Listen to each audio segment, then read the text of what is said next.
It's been a week since Ready to Love finale. It's time for the reunion. Let's get it.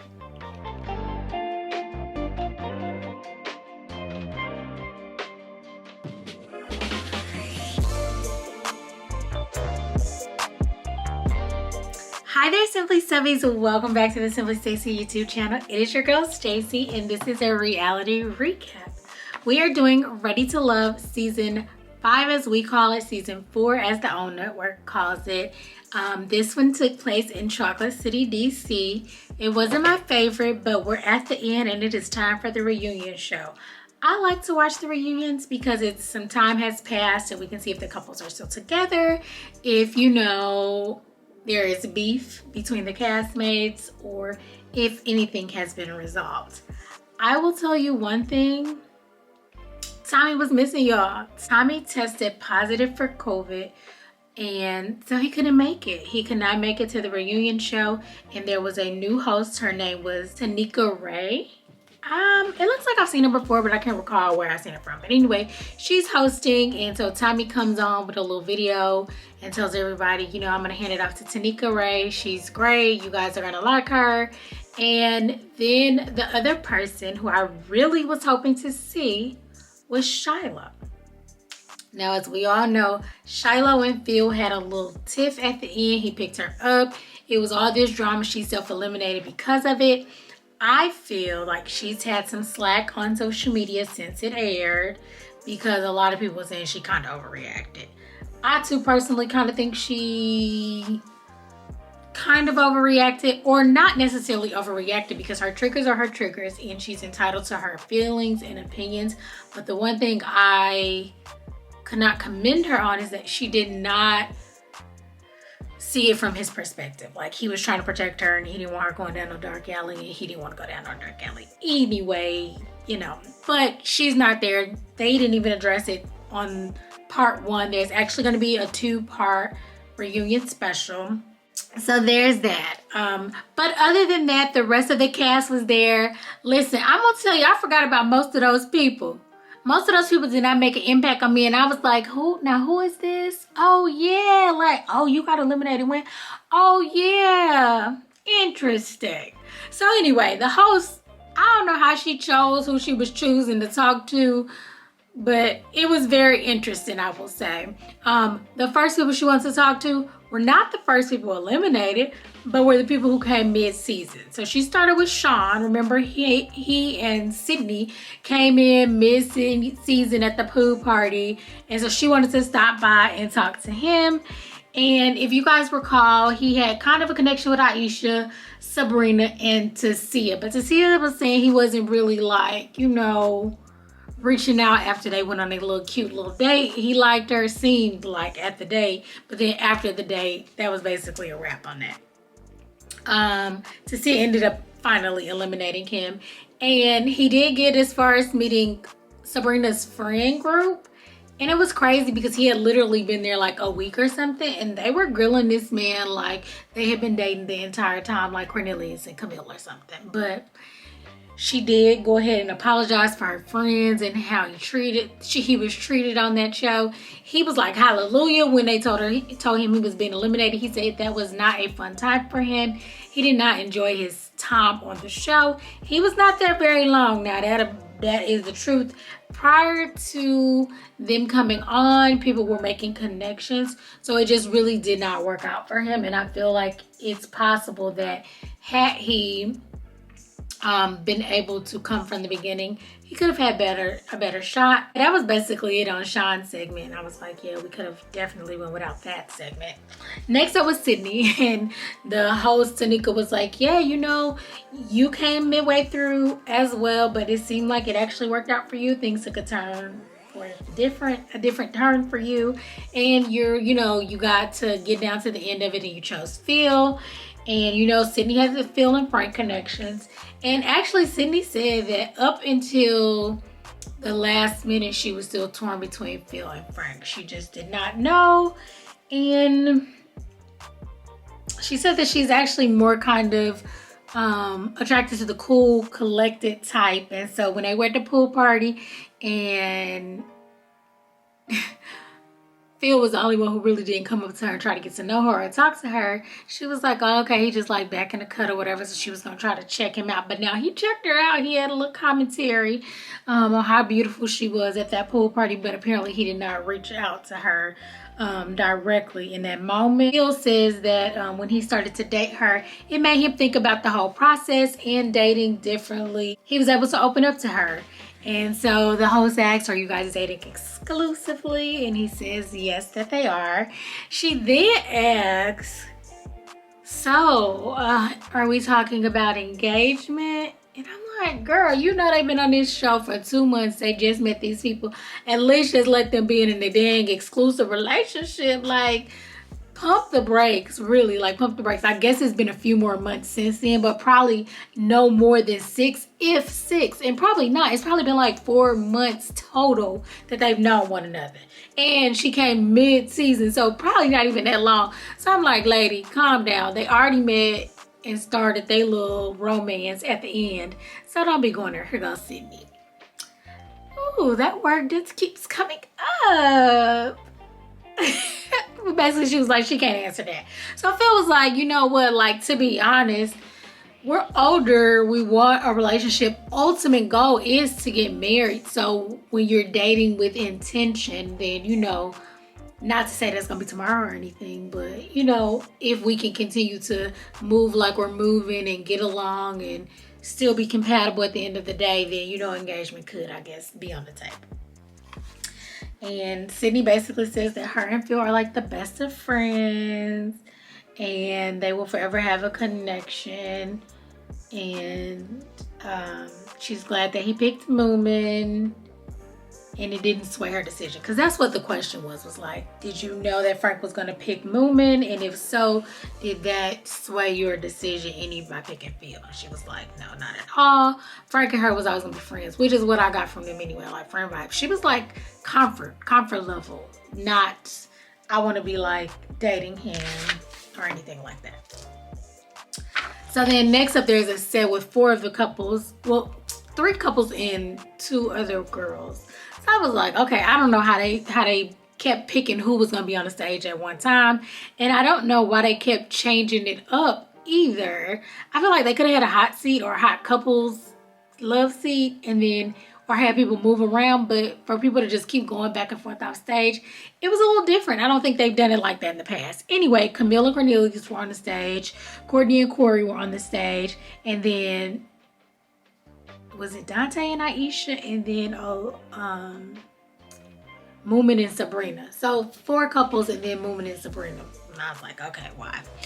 Basically, they wanted to talk about Camille's faces. So they showed a clip of her making all her little, like, you know, disgusted faces, shocked, surprised faces, and all this stuff. And they definitely asked Cornelius, like, oh, you guys look like you guys are doing really well. Or are you guys going to move in together? I'm like, Tanika, right, this is not The Bachelor where they've been courting just one person this whole time. Even though this couple did, they've only courted each other the entire time, it seems like. But anyway, I'm like, and they left early, so I guess they had more time to focus on one another. But I'm like, you moving them too fast. It was like, we celebrated the holidays together, but like, no, we're not moving in together. Like, I'm like, in whose relationship does it just go from we've been knowing each other for a month and a half to we're moving in together? Now, I know it happens, but that's not the norm. So I'm like, girl, you just keep going too far with it. Ask them if they're exclusive. They are. And kind of move it along. Aisha says that Neil didn't address her own aggressiveness with the other ladies. So basically, they asked Camille what she had to say about it, and she just says, you know, she is a theater major to start, so of course she's very entertaining. She said that she also has a little sarcastic, you know, vibe that a lot of people do not get. And, you know, basically, that's just what it was. That's when Aisha chimes in and say, well, you ain't gonna even address your aggressiveness toward the other women. So she just kept talking to herself like, keep it cute, keep it calm, keep it cool, you know, basically like, keep your composure. And I thought, I thought it was interesting because throughout, Cornelius would be like calming her, like, you got this, don't worry about it, like, whatever. It was like he was kind of being there in her corner trying to calm her down or whatever. But I did watch his first podcast interview. I can't remember. Oh, Ages and Stages podcast with Rashid and Simone from season 3, I believe. They interviewed him and he gave us some backstory. And he said that he and Camille did have a talking to after she called him a country bumpkin and whatever else she called him. He said, but they didn't show that on camera. He said she's been apologizing ever since. She had wrote him a hand letter, delivered it to him, apologizing and saying that that's not how she is, that's not how she wants to be. She sincerely apologized. He's like, she hasn't stopped apologizing since. And he did say he has to learn, like, you shouldn't let people get you out of your character and all this stuff. So you can see that he's probably good for Camille as long as she can keep it up. He's making her out to be a better person. Then they asked Sabrina, like, what do you think about the two of them? And Sabrina was like, Cornelius and Camille, whatever they're doing, if it works for them, that's fine. They not paying none of my bills, no mortgage, anything like that. So basically, it don't got nothing to do with me. I was like, ooh, a little touchy, but okay, girl, because you could have just been like, if they happy, good for them. Like, it has nothing to do with me. But you could tell she had a little bit of spice in her comments. That Cornelius was definitely trying to keep Camille calm. And yeah, she was like, keep it classy, keep it classy. When Aisha called her out, like, you ain't gonna just show your aggressiveness toward the women. I was like, well, they still don't like each other. It was not just for TV. So next up, they bring up Tyrone and Kerry. So if you guys remember Tyrone was the individual who liked Shiloh, but he was like a Shiloh, I think Sabrina at the time, and Kerry.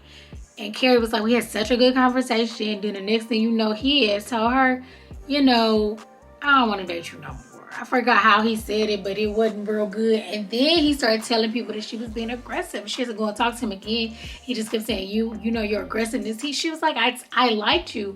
You gave me your number, and Shiloh gave me her number. I knew that was happening. Like, that's what we were here for. Like, you just put it on me like I was super possessive of you when that was not the case. It was a whole blow up thing. He got such a backlash on social media following his departure. Following Kerry's departure. And then Kerry even had to come to his defense. So anyway, they wanted them to like kind of clear the air, which he said he had apologized to her before. He wished he could have expressed himself differently in that. I forgot. It was something like, I don't like you, or it was something how he said it, but really what it was is he didn't have the capacity to date more than 3 people, and he had stronger connections with other people, which is kind of what he said. If he had to do over, that's what he would say. They hug and make up, and I was like, okay, we really didn't have to do that. They had already apologized on social media. They could have just said, this is what happened, this is what transpired, and I wish I could have done it over again. And Kerry was just like, well, I appreciate him saying that here and all that stuff. And then so the host goes in to say that you cannot be saying aggressive. It's a trigger for Black women. You cannot use those two things synonymously, Black women and aggressiveness, because it definitely has a long-rooted history. Everybody on stage basically agrees. Next segment was going to be Cornelius. So they want to talk about Cornelius and how it looked like him and Camille got along, how he was trying to talk to Courtney, and how she was too sexually aggressive with him, and how it seemed like Camille was running things. But now Cornelius said, I do want to make that up front. We was chasing each other. We was on each other just the same. He said that on the interview too. Like, it looked like she was the only one after me, but I was only after her too. Like, it was real early on that I too decided that I just wanted her. But I was like, let's keep the game going or the show going, and I'm not going to close off, even though I was really kind of closed off. He says that Courtney, they asked Courtney about Camille's behavior. And Courtney says, she was sort of aggressive with the other women, but it didn't stop me from getting to know Cornelius. Like, I know what I want, so I went and did it. And then she was like, but she was very aggressive. And then here go Camille, like, okay, we just talked about that aggressive word. Here you go. She just kept saying it. And I was like, okay, Courtney, you might be doing too much with the aggressiveness. you could have just been like, she wasn't very friendly, like mean girl. So Sabrina and Aisha was on that couch too, honey. And so basically they was all saying the same thing. And Sabrina even says, I think that Cornelius has regrets about not getting to know anybody else. And he was like, me? Cause I do not. I got to know y'all. He was like, regardless of what the women think, I clearly got to know who I wanted to get to know. And if I did not pursue you, then I didn't want to. I was like, okay, Cornelius, because he definitely shut Sabrina down. I'm like, Sabrina, how you gonna tell him? At least you could have asked him, does he have regrets, not tell him that you think he has regrets. But anyway, him and Camille are together, honey. They done took these naked nude pictures. Okay, they were shirtless. He said he was artistic and he thought it was a good idea. And I'm like, y'all preaching celibacy and waiting to marriage to have sex within the next thing. In the next breath, y'all posing topless. It's a little bit of confusion. But whatever. And then Aisha claims that Cornelius was not approachable. You could never get a word in with him because Camille was always around. She thinks that he is a kind person. And Camille's like, well, she texts Aisha to address, like, is there something that we need to clear the air about? And then, Zadia wants to get in with Camille, and they start talking about the little Brown Girls squad. So it becomes the Brown Girls squad. And Sabrina's really angry. And she's like, you treated me like shit on the show. And basically, I don't like it. I'm not going to stand for it. Y'all were reversed against light-skinned African Americans, and it was the brown girls against us. And I was like, honestly, guys, let's just keep it 100. Yeah, they call each other the Brown Girl Squad, but I mean, that's just what they want to call each other. They call each other whatever they want to. Y'all call each other the Light Girl Squad. Whatever it is, y'all could call each other whatever y'all want, but they were just mean girls. They would just stick it together. It was cliquish, and they were kind of mean and rude, but I don't know if it had nothing to do with their complexion. And then next up is Frank, Moomin, and Sydney. So Sydney basically says she was, you can see her while she's watching Frank tell Moomin he chooses her. Sydney was genuinely happy because you could tell she really wanted to feel they together. And it just looked like they were happy. I think it also looked happy for Moomin when they watched her pick Phil. Frank, on the other hand, he didn't really have much of an expression at all, but Sydney looked super happy that Frank picked Moomin. But y'all, then we get to the tea. Now, I didn't see this one coming. Okay, guys, this is when we get to the real tea. So now this is just a Moomin and Frank time. She asks, like, how are you guys? You guys together? Moomin is like, there was nothing. There has been nothing since we left. Like, absolutely nothing. And Frank goes into how he wasn't himself while he was filming, and he had to get back to who he was. And all of this roundabout to say nothing, because Moomin was like, women told me on the show, but I decided to give you the benefit of a doubt and trust what you were saying to me, that you were ready to be in a relationship. But they told me you were not. Frank is not ready to be in a relationship. And just as soon as you choose me on the show, I doubt, like, that's it for us. Like, it has been nothing. So I was like, yikes, that's kind of crazy. Like, who actually saw that coming? Then I was like, oh, Frank really wanted Sydney, but he knew she was picking Phil. And so he just went on with Moomin for the show, the sake of the show, instead of just leaving or not choosing her. But he did. And then he's like, yeah, basically that was that. And he's like, she's like, what's going on? He's like, well, it just never really seemed right. Like, if we would hold hands, it was uncomfortable. Like, he was just saying basically everything was uncomfortable. And I'm like, you knew she was celibate and she probably wasn't really trying to be like extra super sexual, which you said you were. But I mean, it's only been like, y'all didn't do nothing after. You knew that's not what you wanted. That's just basically the bottom line, I feel. She says that she was okay with him, saying, because he was like, be honest. She was like, I'm okay with you saying what you're saying, but don't try to make it out to be my problem. Like, it was something I was doing wrong. You're the one who initiated contact with me on this stage here today. Like, you touched me, you grabbed my hand. Like, I didn't do any of those things. And so when you did that, I respond. But then when I respond, there's a problem. She was like, what I'm not okay with is you changing the narrative. Like, you can air it out and say whatever it is you feeling, but don't make it my fault. And I was like, that is crazy. And the woman was like, you can't, woman was basically like, you can't play with people's emotions and hearts. You know that I'm involved in this, and then you just decide all of a sudden you don't want no parts of this. Not even having the conversation with me, but just like kind of dipping or whatnot. The women were not happy about it. Aisha was like, Frank, that's wrong. You were playing with her. Even her little Brown Girls Club, Zadia and Camille chime in. Zadia was like, he didn't know what he had in movement. Camille was like, he basically messed that up. He was like, oh no, I agree. He really couldn't say anything because there was nothing to say. I see he got a little slack on it, a little flack on social media after the fact too, and he's all still, you know, I just had to do what was best for me. But he could have talked to him about it. And then some stuff came up with Zadia, and they was like, what was they saying? They was asking her some questions, and it got, you know, heated kind of back and forth between her and the other women. And Naeem want to keep on chiming in.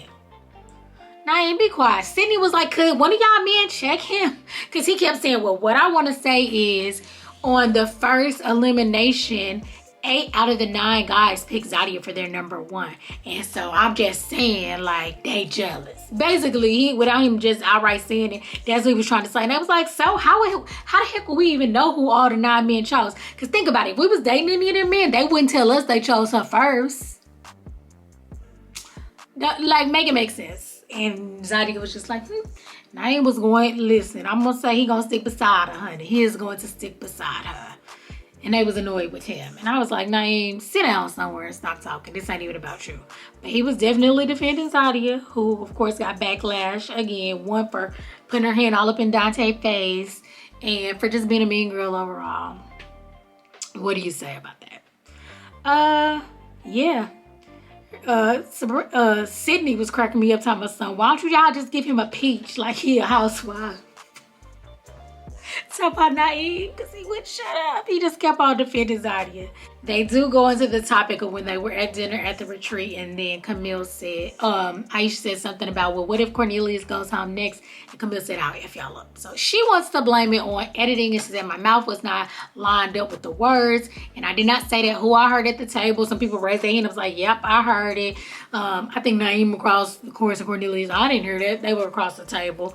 They apparently didn't hear it, and she said, I only said it to one person. Everybody's like, that's your voice. She was like, that's not even my voice.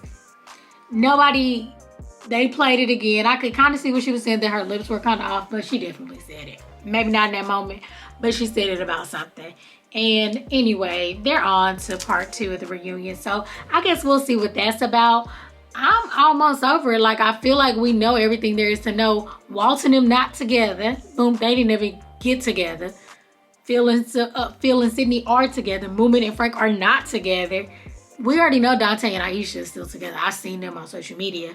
And then Shiloh ain't there. I wanted to hear her perspective and how she's thought about things since the show aired, and, you know, all that stuff, if she had anything else to say. Now, what I will say is that Phil did actually go into detail and say that, you know, he would like to apologize to her for how she felt and for him making her feel uncomfortable and stuff like that. So this was the first time I think he was actually apologetic too. So they both were kind of wrong, because he could have just said, I see your side, but this is where I was coming from. And she could have said, I don't want you to ever do that again, but I could see where you were coming from. You know, just to understand each other mutually. Whatever. I thought next season was going to be in Miami, because I saw some calls for Miami people who wanted to be on the show, but apparently it's in Potomac, like another DC DMV area. So yeah, I guess we'll see. They already have the cast out, and I think it's gonna be airing real soon. So I guess I'll be right back here with y'all. Get a little break, but next week is the reunion part 2. Let me know what y'all think about it in the comments below. Please like, comment, and subscribe to my channel. Most importantly, share. I'm trying to get 1,000 subscribers this year, so anything you can do, it's free. Just share. And please check out the links in my description box. I have some goodies down there for you guys. Until next time, see ya.